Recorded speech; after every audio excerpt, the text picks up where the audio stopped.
Bien, comenzamos entonces.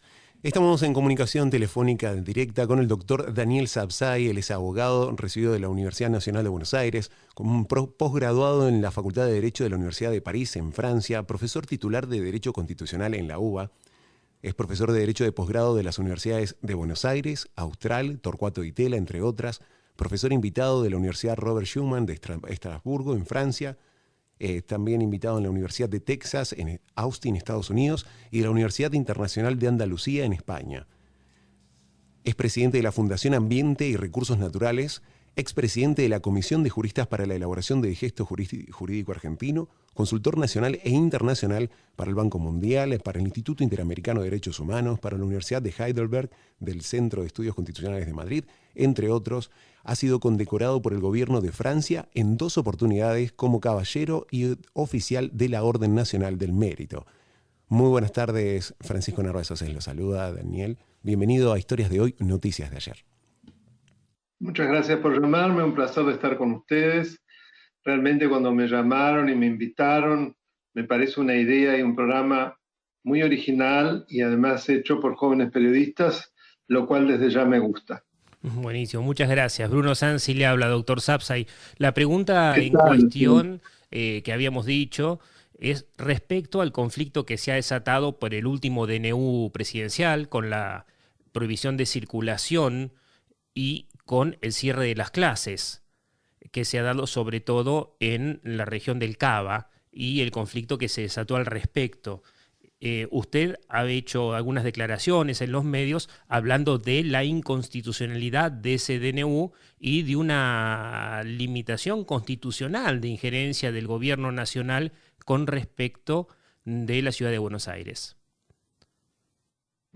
Efectivamente, porque considero que el presidente, como regla general, no puede dictar disposiciones de contenido legislativo, como dice el artículo 99, inciso 3 de la Constitución Nacional, y solo se lo permite cuando circunstancias excepcionales impidan el procedimiento normal para la sanción de leyes, es decir, cuando no está reunido el Congreso. El Congreso está reunido en sesiones ordinarias, así que la violación es palmaria, que a su vez viola otro principio en materia de restricciones a derechos fundamentales, que es el denominado principio de legalidad, que tanto por nuestra Constitución como por tratados internacionales que tienen jerarquía constitucional, determina que todo este tipo de restricciones solo pueden ser establecidas a través de una ley. Así que nos encontramos realmente en una situación tan clara de decreto de necesidad de urgencia inconstitucional que cuesta pensar que se podría hacer una interpretación diferente. El otro tema tiene que ver ya con el contenido del decreto, lo que usted muy bien señaló, la irrupción en un ámbito respecto del cual en esas materias la nación no es competente. Acá es necesario tener en cuenta que la reforma del 94 creó un nuevo nivel de gobierno, la Ciudad Autónoma de Buenos Aires, y le concedió facultades de legislación y de jurisdicción, es decir, tener un poder legislativo propio y un poder judicial propio, dentro de las competencias reservadas a las provincias, porque este artículo es el último del capítulo sobre gobiernos de provincia, lo cual nos está indicando aún más que la Ciudad Autónoma de Buenos Aires en principio es similar a una provincia.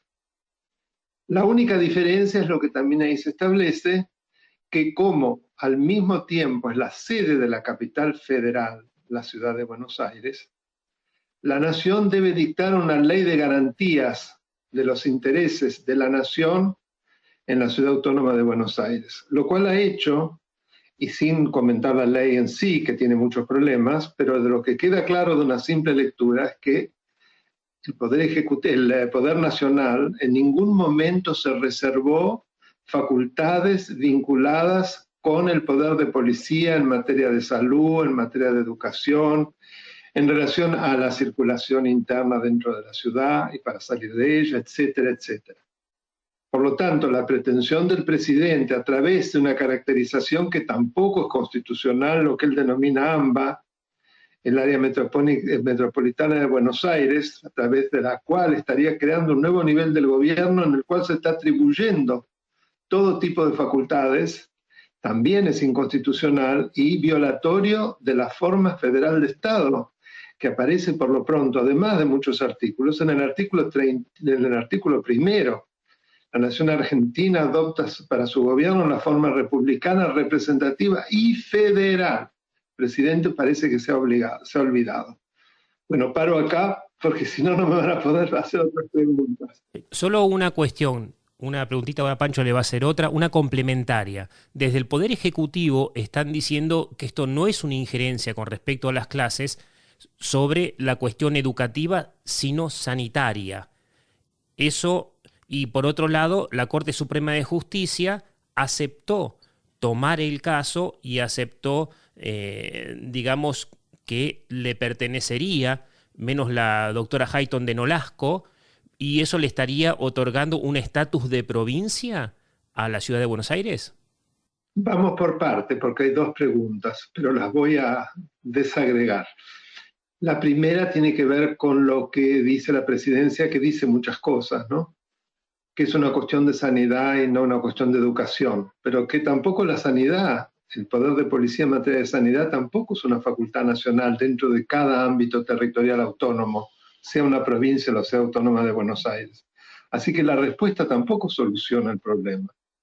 Al contrario, es a confesión de parte, relevo de prueba.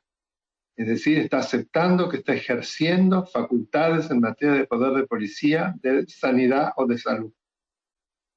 Respecto de lo segundo, usted se refiere a la competencia originaria de la Corte, que solo es admitida para muy pocos actores, para muy pocos, como se dice, legitimados activos, es decir, quienes pueden acceder a la Corte Suprema sin pasar por las instancias inferiores federales. Y en ese sentido, uno de los casos es el caso de conflictos de las provincias entre sí, a lo que se le ha agregado, o con la nación. ¿Cuál ha sido la evolución de la jurisprudencia en relación a Ciudad Autónoma de Buenos Aires y su capacidad de acceder por competencia originaria a la Corte cuando se da ese tipo de conflictos? Durante muchos años, la mayoría no la admitió, porque consideró que tenía que estar expresamente mencionada en el artículo 117, si no, debía hacerse una interpretación con carácter restrictivo. Fíjese qué curioso cuáles eran las dos disidencias históricas, la de la doctora Carmen Argibay y la del doctor Eugenio Raúl Zaffaroni. No por casualidad está muy callado ahora, generalmente habla mucho, como abogado del gobierno prácticamente. Ahora no habla porque si se le saca a relucir esas disidencias que se anticiparon a la que luego sería la mayoría, evidentemente le quita la posibilidad en esta oportunidad de decir algo similar a lo que dice, por ejemplo, Barcesato Soria, que son los que salieron a prácticamente considerar que la Ciudad Autónoma de Buenos Aires es un municipio, lo que demuestra una ignorancia total, porque primero que se pegan una leída a la Constitución antes de decir cualquier barbaridad. Pero vamos a la evolución en la jurisprudencia de la Corte Suprema. Desde hace alrededor de 4 años, en varios casos, empezó por el caso Cabrales, el caso Ciudad Autónoma de Buenos Aires contra Córdoba, luego el caso Nisman, y algunos más, la mayoría de la Corte Suprema, con su composición actual, con la excepción de Elena Hayton de Nolasco, los otros 4 miembros adoptaron la posición de la que era minoría antes. Es decir, lo que asimismo dice la doctora Laura Monti de la Procuración General de la Nación, cuando la Corte, poco después de que la Ciudad Autónoma de Buenos Aires introduce la acción declarativa de certeza con una medida cautelar en resguardo, y la Corte Suprema pide a la Procuración que dicte un dictamen en relación a este tema precisamente, y la doctora, aun con una velocidad, yo no recuerdo, en pocas horas, emite el dictamen en donde es definitorio el final del dictamen, que prácticamente lo voy a imitar. Ella dice que a los efectos de la jurisdicción para acceder en competencia originaria a la Corte Suprema de la Nación, la Ciudad Autónoma de Buenos Aires está asimilada a una provincia. Por lo tanto, tiene exactamente la misma capacidad. Más claro, agua. Doctor, ahora, como lo acaba de destacar, la Ciudad Autónoma de Buenos Aires considera una provincia más de la Argentina. La implicancia del uso de las fuerzas armadas, de las fuerzas militares para llevar a cabo el DNU último del presidente, ¿qué implica eso? ¿No es un avallazamiento sobre la Ciudad Autónoma de Buenos Aires que tiene su propia seguridad? Sí, por supuesto que es un avasallamiento. En primer lugar, no podemos decir que sea igual a una provincia por esa situación peculiar de ser el asiento a sí mismo de la capital federal. No olvidemos que ese asiento no es permanente, es transitorio, porque la Constitución dice claramente hasta que la capital federal tenga su asiento en la Ciudad Autónoma de Buenos Aires, o sea que podría ser trasladada. Y este también es un criterio de interpretación, porque no hay duda que lo permanente es la ciudad, lo transitorio es el huésped, que es la capital, que es la nación argentina con su sede de gobierno. Entonces, el irrumpir no solo con la pretensión de gobernar en materias locales, sino también para que las medidas se hagan cumplir, hacer llegar fuerzas de seguridad federales y lo que es peor, el ejército argentino, como él dijo, lo cual es violatorio de la Ley de Seguridad Interior de la Nación. Es una barbaridad que yo no he visto desde 1983. La Ley de Seguridad Interior fue una de las grandes leyes del doctor Alfonsín, que además la dictó poco después de haber asumido la presidencia, que todos los demócratas del país celebraron, conforme a la cual les está prohibido a las Fuerzas Armadas intervenir en cuestiones de seguridad interior. Es una división clarísima. Y acá no solamente las está haciendo intervenir en cuestiones supuestamente de seguridad interior, sino que lo hace irrumpiendo dentro del marco de la competencia de un nivel territorial autónomo.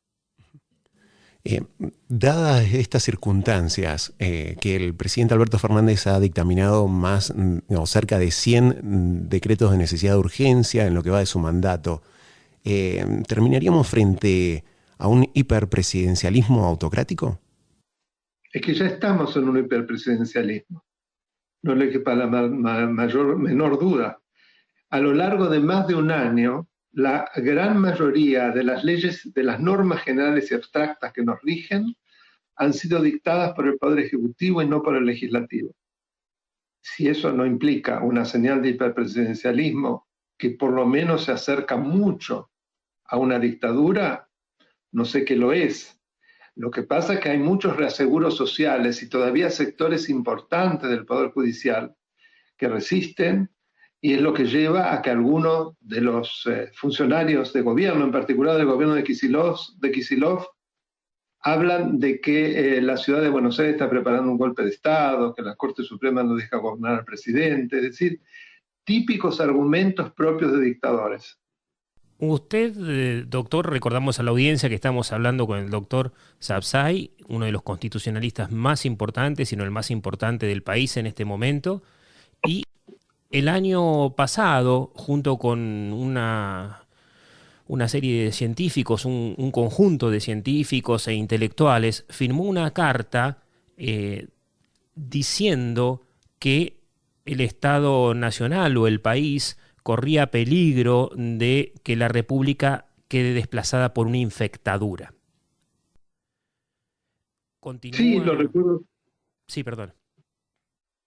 Lo recuerdo perfectamente, todos los que lo hicimos, en particular la científica que era la que encabezaba y la que tuvo la idea, una importante científica de CONICET, que no sé por qué motivo ahora olvido el nombre, Sandra Pita, exactamente, pero bueno, había muchos nombres famosos, Sebrelli, Kovadlov, Aguín, bueno, podríamos seguir. En principio fuimos 300 y después más de 1000. Sostuvimos eso, entre otros conceptos, obviamente, y era más que nada lo de infectadura como término, lo necesario para generar conciencia. Lamentablemente no nos hemos equivocado, porque estamos cada vez más camino a una infectadura. Doctor Sabzai, una pregunta extra. Con respecto a la intervención del Poder Ejecutivo, no solamente en lo que se refiere a estas cuestiones de los DNU presidenciales que podrían pasar por el Congreso o correspondería que pasen por el Congreso.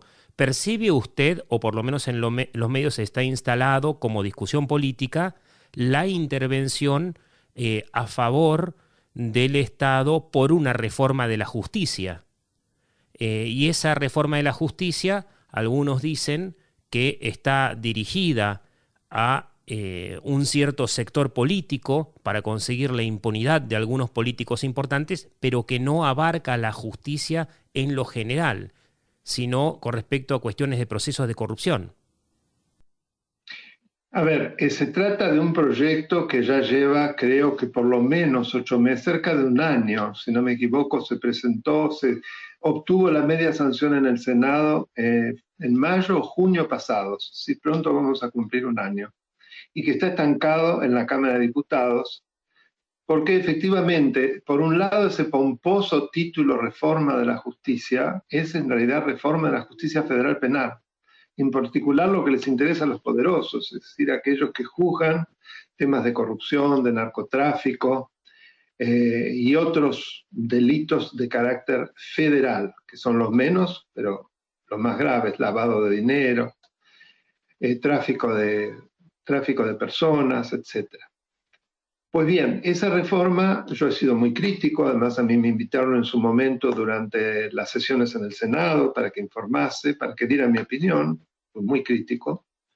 Afortunadamente quedó estancada en la Cámara de Diputados, donde el oficialismo necesita unos 12 votos para lograr el quórum y mayoría propios, pero no los logra. Ahora ya se lo da prácticamente por estancada. Y casi lo mismo pasa con otro proyecto que es un poco más nuevo, pero que debe tener ya unos 5 meses seguro, que es la reforma de la Procuración General de la Nación. No le quepa duda que ambas, apenas uno se pone a leerlas, tienen un objetivo bien claro: la impunidad de Cristina Kirchner, de su familia y de sus adláteres. Plan que se puso en marcha desde el día que asumió Fernández y que se verifica a través de acciones casi diarias, que ya pueden ser la colocación en los órganos de control de amigos, o por ejemplo de Zanini, que curiosamente es alguien que está procesado por delitos de defraudación contra el Estado y que al mismo tiempo es el abogado del Estado, el jefe de los abogados del Estado, algo único en la historia, junto con otros, o por ejemplo el caso de Félix Kraus en la ofensiva anticorrupción, que renunció a denunciar a los funcionarios de la actual administración por delitos contra la administración pública. También se verifica a través de iniciativas diarias de tratar de ensuciar la figura de jueces y de fiscales, tratar de sacar a los empujones al Procurador General de la Nación provisorio, para poner un amigo, el tratar de destruir prueba en procesos. Bueno, les ha ido mal prácticamente en todas las iniciativas, pero siguen presionando porque son constantes y además saben lo que se juega es muy grave, porque pueden ir presos.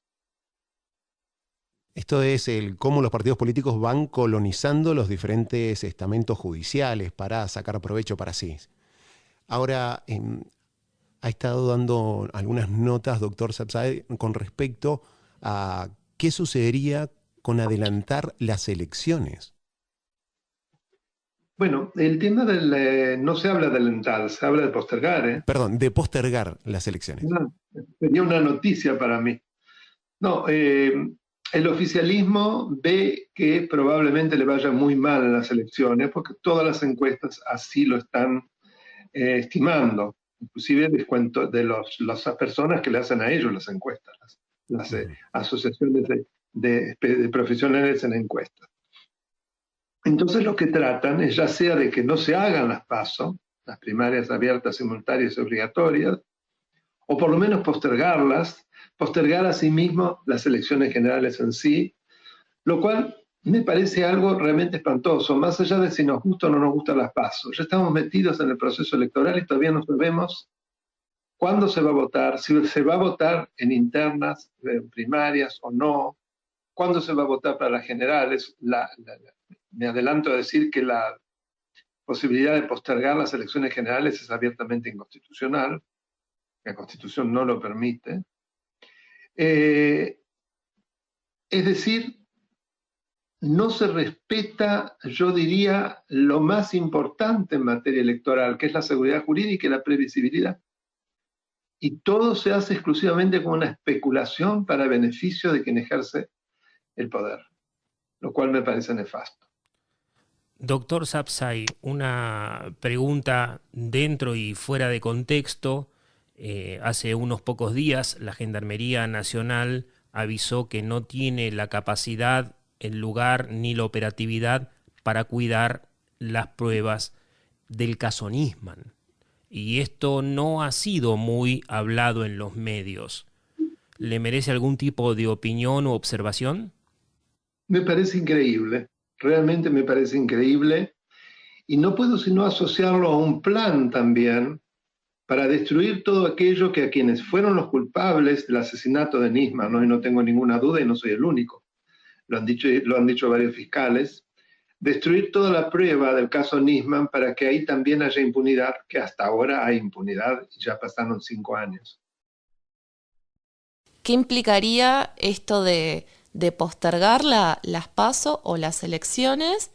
Y ya que constitucionalmente no se podría, ¿usted cree que este gobierno lo haría posible, postergar las elecciones? Yo quiero creer que no, porque en este momento, como para hacerlo, necesita del consenso con la oposición y no tiene tampoco esos votos en diputados. Para el consenso, después de lo que ha pasado con Ciudad de Buenos Aires, por lo menos la principal oposición de lejos, que Juntos por el Cambio ya ha dicho que no se va a sentar por el momento a tratar de acordar nada con este gobierno después de lo que sucedió. Y el tiempo pasa. No lo veo factible, sinceramente, que lo puedan hacer. Hoy. Claro, hay que ver qué pasa en agosto. Ahora, Claro, no, pero eso ya va a quedar definido antes. Es decir, a ver, si luego del 24 de abril, que es la fecha en que ya cierran las candidaturas y demás, no se ha tomado una decisión contraria al calendario que ya fijó la Cámara Nacional Electoral para el 8 de agosto para las PASO, y para el 28 de octubre para las elecciones generales. Transcurrido ese día, falta poco. Ya después no se puede hacer nada. Sería una locura directamente. Una última pregunta por ahora, doctor Sabzai, si le parece. La última ya se fue. Ya se fue. No, lo que sentimos es un alto nivel de polarización social y una apuesta a discursos cada vez más agresivos, excluyentes y de alto tono que desde la política se van permeando en la sociedad. Eso es preocupante porque si bien no vivimos en un régimen fascista, o por lo menos no pareciera, las palabras y los términos sí lo son.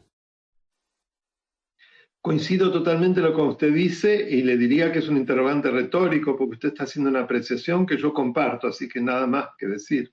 Perfecto. Doctor Sabzai, usted siempre suele hablar de su canal de YouTube. Cuéntenos. Bueno, la pandemia a veces también genera posibilidades de hacer cosas que uno no había pensado antes. El verdadero estimulador de la creación del canal de YouTube, Daniel Alberto Sabzai en YouTube, fue mi hijo Sebastián, que es un músico, un gran guitarrista. Él ya tiene su canal de YouTube de música. Y hacía tiempo que me decía, mirá papá, ¿por qué no te decidís? Yo me ocuparía de todos los aspectos técnicos, de impresión, de formato, etc. La verdad que siempre lo había pateado porque me parecía algo muy complejo. Pero con la pandemia, en abril pasado, hace exactamente un año, me decidí. Y ha sido un éxito realmente conmovedor para mí. Aprovecho para agradecer. Ustedes saben que nos estamos acercando a los 50.000 suscriptores, lo cual para un canal educativo es un verdadero récord y habla también de la necesidad de tanta gente para informarse sobre cómo funciona una república, porque el canal de YouTube tiene distintas secciones. La primera son videos que yo grabo, que no duran más de 8 minutos, entre 5 y 8 minutos, hay algunos de 10 minutos, en donde voy desarrollando los grandes temas del Estado de Derecho, empezando por qué es una constitución, qué son los derechos fundamentales, qué es la división de poderes, etcétera, etcétera. Así debe haber por lo menos 50 videos de esos, Hay otra sección en la cual se suben entrevistas, las que yo tengo a diario. Mi hijo selecciona, así que les voy a pedir que me manden esta. Así la subimos, porque sin duda creo que hemos podido hablar mucho. Hay otra sección en la que yo leo textos, que es mucho más reciente, y otra que ha sido creada por mi hijo, que es el que formatea, hace las tapas, pone música, inclusive hay un pequeño video de él en el cual toca en la guitarra una obra de Jean-Jacques Rousseau, que él descubrió. Rousseau era también músico. Y digamos que eso es lo que hace a una labor que es diaria. La parte más pesada la lleva mi hijo, ustedes pueden entrar y van a ver qué calidad técnica con que lo hace. Además ahora tenemos un canal de jóvenes que se llama Uptown, que espontáneamente me ofreció la posibilidad de trabajar en la edición y en la grabación, el sonido y demás de los videos, lo que hago desde hace ya cerca de 3 meses, en el estudio lindísimo que ellos tienen en el barrio de San Telmo de la ciudad de Buenos Aires. Así que estamos muy agradecidos porque lo hacen como socios ad honorem. Así que aprovecho para agradecerles a Uptown este apoyo. Daniel Alberto Sabzai es el canal. Sí, Exacto. Un canal lo presenta como para conocer las normas que regulan la vida en sociedad, la Constitución y cómo se ha aplicado, interpretado y evolucionado en nuestro país. Quedan todos invitados desde Historias de Hoy, Noticias de Ayer a visitar el canal de YouTube de Daniel Alberto Sabzai. Doctor Sabzai. Y si quieren, se pueden suscribir. Es gratuito. Sí. Yo ya estoy suscrito. Qué maravilla. Bueno, uno no. Y hasta aquí la comunicación telefónica con uno de los más grandes constitucionalistas de nuestro país, el doctor Daniel Alberto Sabzai. Muchas gracias, doctor Sabzai, por la atención que nos ha brindado y la claridad de sus respuestas. Gracias a ustedes. Ha sido un placer hablar en vuestro tan interesante programa.